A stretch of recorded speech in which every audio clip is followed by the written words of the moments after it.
Di dalam Undang-Undang Nomor 13 Tahun 2003 tentang ketenaga kerjaan, TKA itu kalau dia akan bekerja, dia harus mendapat surat izin tertulis Menteri Tenaga Kerja. Surat izin tertulis Menteri Tenaga Kerja itulah satu-satunya alat kontrol. Saya ulangi. Surat izin tertulis Menteri Tenaga Kerja itulah satu-satunya alat kontrol agar tidak terjadi penyimpangan dalam penggunaan TKA.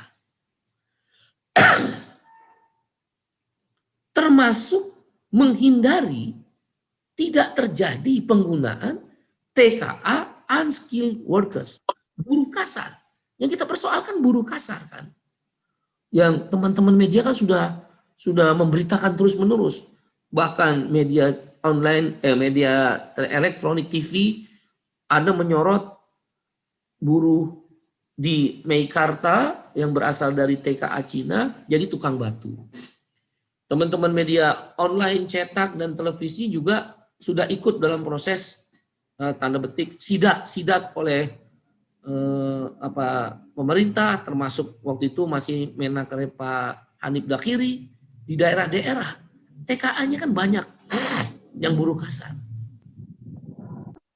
Itu saja menggunakan instrumen surat izin tertulis Menaker masih terjadi penyimpangan. Khususnya masih banyak masif TKA, dalam hal ini TKA Cina, buruh kasar bekerja. Nah, kenapa itu terjadi? Karena satu-satunya alat kontrol untuk tidak terjadi TKA buruh berbondong-bondong masuk ke Indonesia, itu adalah surat izin tertulis menteri. Itu saja ada penyelewengan. Kita tidak bisa bayangkan dengan Undang-Undang Cipta Kerja, khususnya PP nomor 34 tahun 2021 ini tentang TKA, surat izin tertulis menteri itu hilang. Pertanyaan kita, apa alat kontrolnya? Bahwa satu, tidak ada penyimpangan penggunaan TKA. Dua, tidak akan masuk berbondong-bondong buruh kasar TKA atau TKA unskilled workers masuk ke Indonesia. Kenapa kita menyoroti KSPI tidak setuju buruh kasar TKA ini, khusus TKA Cina masuk ke Indonesia yang buruh kasarnya? Karena mengancam lapangan pekerjaan orang Indonesia. Konstitusi kita Undang-Undang 1945, setiap warga negara berhak mendapat pekerjaan dan penghidupan yang layak. Melanggar UUD 45. Yang berbahaya. Memang ada namanya dalam PP nomor 34 atau Undang Cipta Kerja namanya RPTKA. Rencana Penggunaan Tenaga Kerja Asing. Tapi di situ sifatnya pengesahan administrasi. Tapi kalau surat izin tertulis itu berbeda.